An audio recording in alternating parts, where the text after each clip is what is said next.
Most investors are looking for undervalued stocks, but the problem is simple. By the time everyone is talking about a stock, it's already crowded. But today's video is special because today we are talking about stocks that are not just undervalued but also under-owned. Companies where business is growing, valuations are reasonable, and most investors simply haven't noticed them yet. In other words, these are companies that haven't entered the spotlight yet.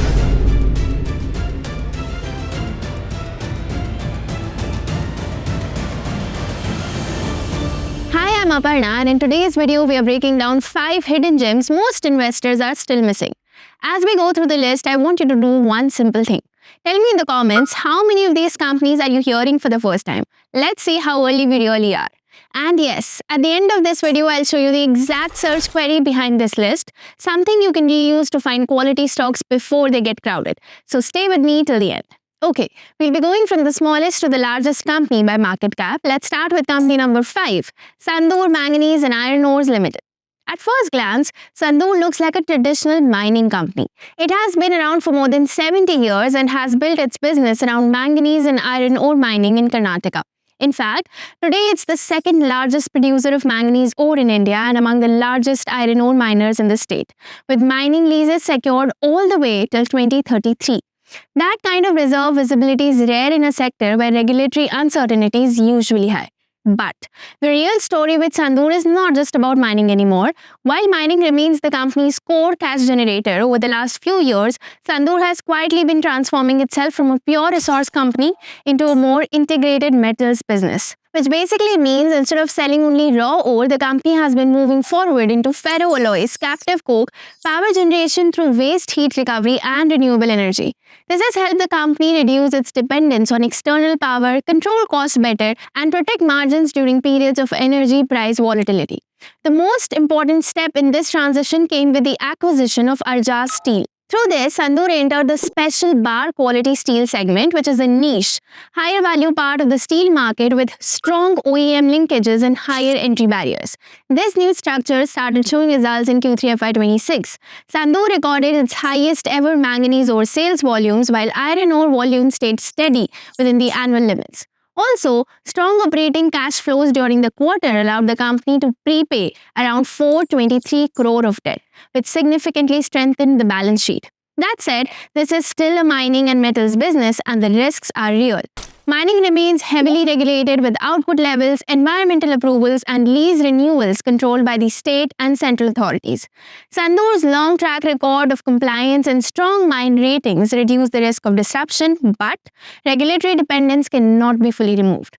Earnings are also exposed to commodity price cycles. Prices of manganese, iron, and steel can move sharply, which can impact realizations even if volumes remain stable. As the company increases its exposure to steel through Arjas, margin volatility can rise further since steel demand is closely tied to economic and industrial cycles.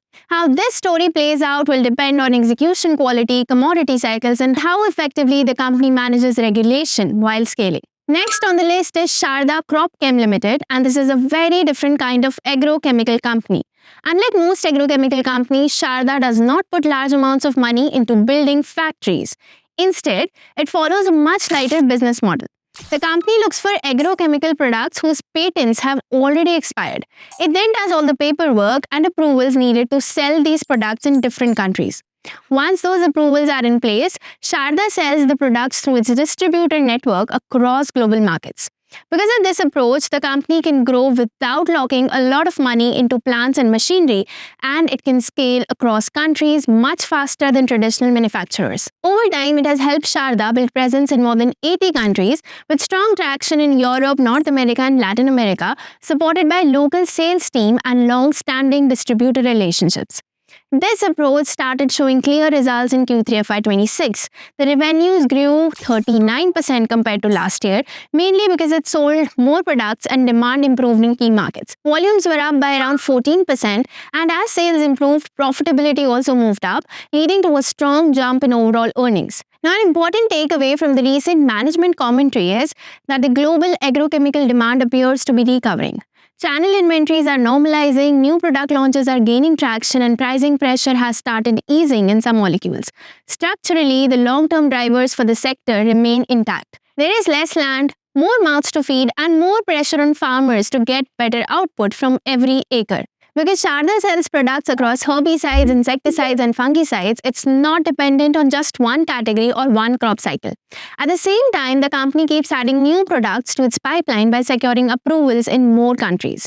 This gives Sharda room to grow steadily without putting stress on the balance sheet or taking on heavy debt. That said, this business is not risk-free. Agrochemicals are closely watched by regulators, and any change in environmental rules or data requirements in key markets can delay product approvals and increase costs. Demand can also move up or down depending on weather conditions. Poor or uneven monsoons can reduce farm usage, which directly impacts sales in certain regions. There's also a supply side risk to be aware of. Once a product is approved and registered, the sources of raw materials are largely fixed.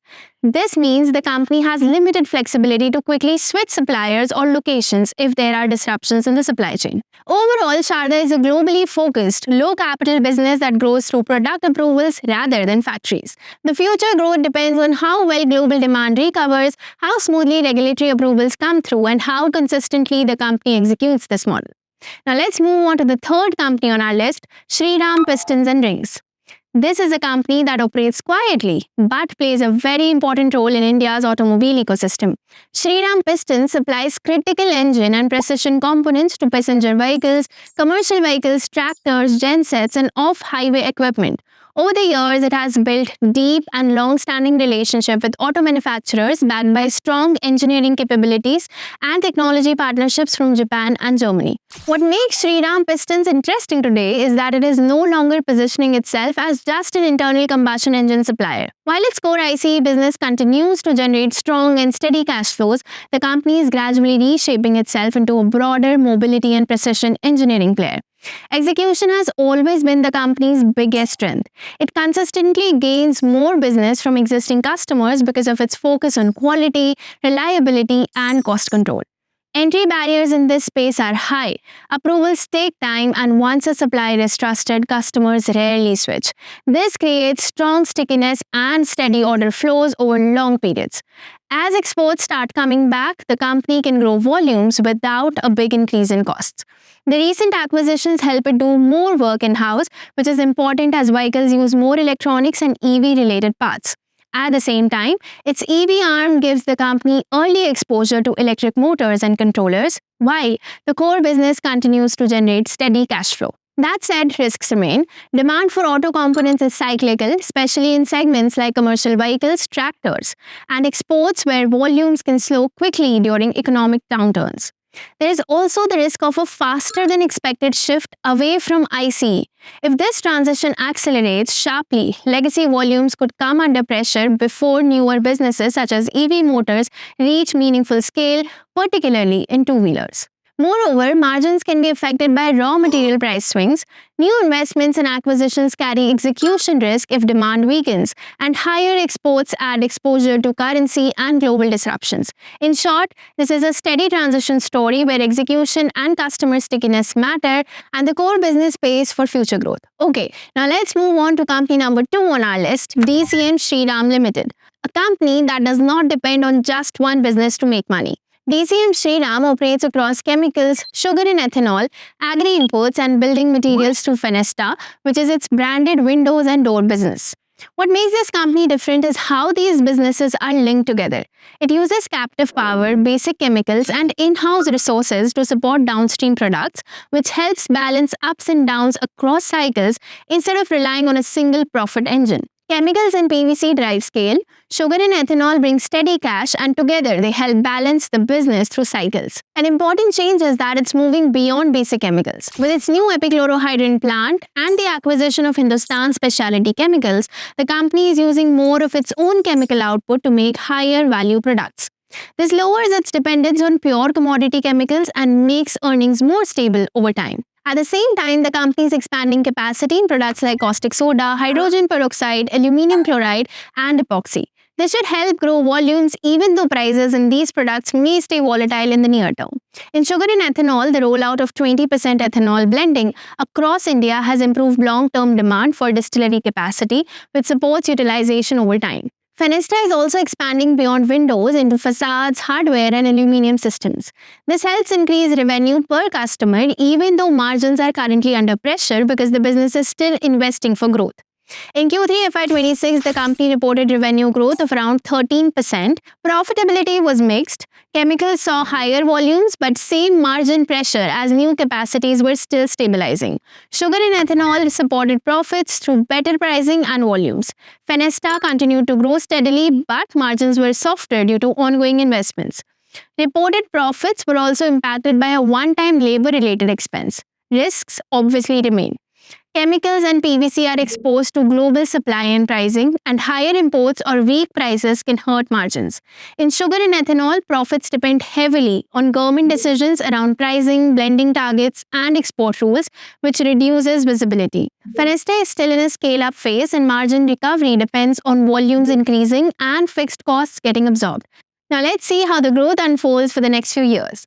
Now let's move on to company number 1 and the largest one on our list, Force Motors Limited. It operates in a very specific part of the automobile market. It focuses mainly on passenger-oriented commercial vehicles like vans and people movers. Its most well-known product, the Traveller, is widely used for employee transport, school buses, ambulances, and tourism.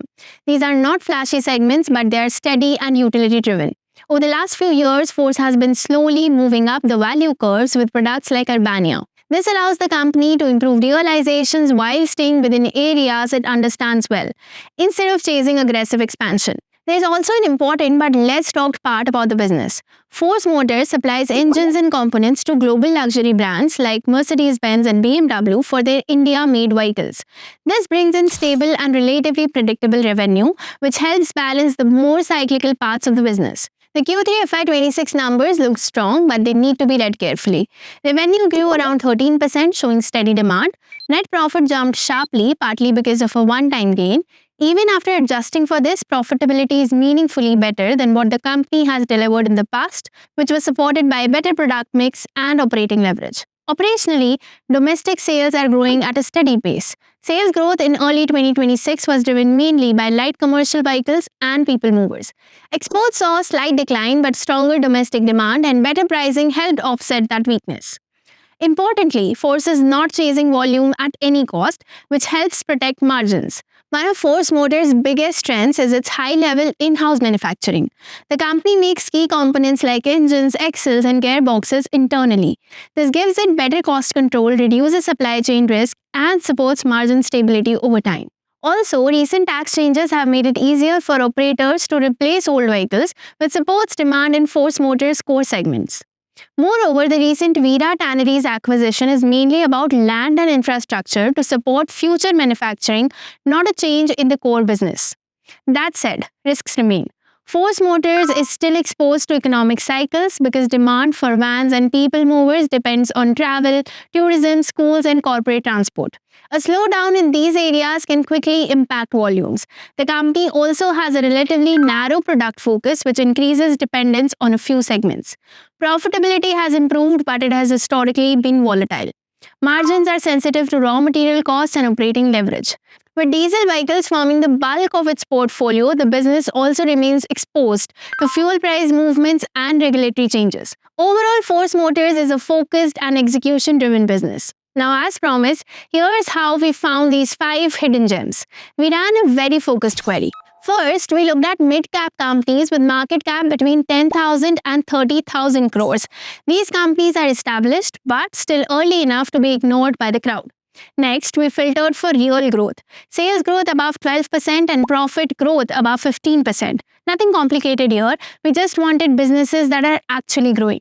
Then we checked valuations. We kept the price to earnings ratio below 30, so the price stays reasonable relative to the growth these companies are delivering. After that, we focused on ownership. We limited FII and DII holding to below 15% each. This tells us institutions have not heavily entered these stocks yet. Finally, we capped the number of shareholders at under 1 lakh. This helps us find stocks that are still not widely owned by retail investors. That's the entire filter. Simple, logical, and focused on quality plus neglect. When we ran this query, we ended up with the 5 stocks that we have already discussed. If this video was useful, a like really helps the channel. Share it with someone who enjoys looking at stocks a little deeper. And if you want more videos like this, you can subscribe. Thanks for watching. I'll see you in the next one. Investments in securities market are subject to market risks. Read all the related documents carefully before investing.